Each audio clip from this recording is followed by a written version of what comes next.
Welcome to Woroni Weekly Wrap-Up Week 6. I'm Jonathan, the Managing Editor of Woroni, and we've got a whole week of budget-related news for you.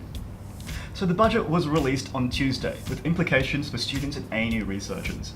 The budget promised funds for universities, but was vague on the details. The real focus of education policy for the budget was vocational students and rural and regional students. Also promised in the budget was a $2 million climate change fund. This funding comes mere weeks after the student strike in Canberra on March 15. However, Associate Professor Paul Burke from the Crawford School of Public Policy said the fund is to extend over 15 years. He said, "This is not much money for what is the central pillar of government's climate policy." On the topic of climate change, more research has emerged from the ANU about pumped hydro. Last week we saw research from the ANU Research School of Electrical Energy and Materials Engineering, or RACEME for short, about the role of hydro in Australia's electricity future.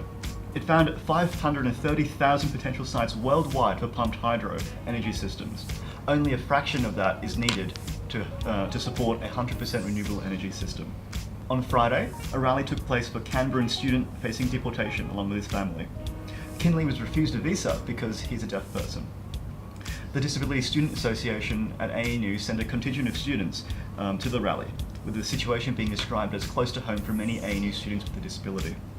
His story has galvanised much media support due to the prejudice against his disability implied with that decision. His family's only chance to remain in Australia is an appeal to the Minister for Immigration. Another ANU department is taking action against Canberra. The Environment Collective released a statement in response to the draft booking fees for students in Canberra. They said students and student clubs should not be paying to use their own university campus. A more formal petition will be released in week 7. Thank you, that's all we have for Weekly Wrap-Up Week 6. I hope you have an enjoyable teaching break and you don't have too many assessments.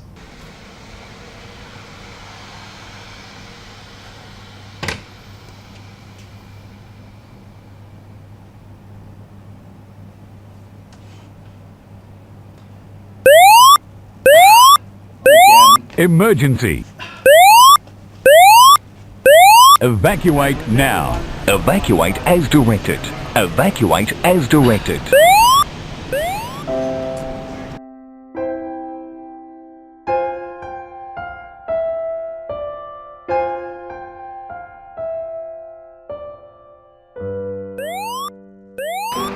You know, instead of just waiting around here for the fire alarm to stop, let's go look at some art gallery.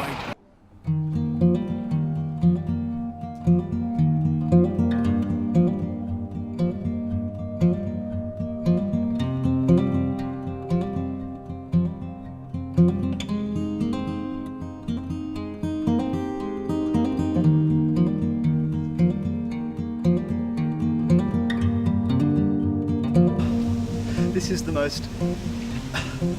best piece of art at ANU. It evokes such a raw emotional response in you. It gives me feelings of joy, of anger, of sorrow. It really is, I think, the artwork that best encapsulates what it means to be a student at Australia's top university.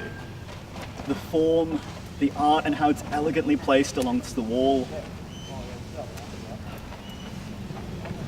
It's perfectly balanced, like an education at the ANU.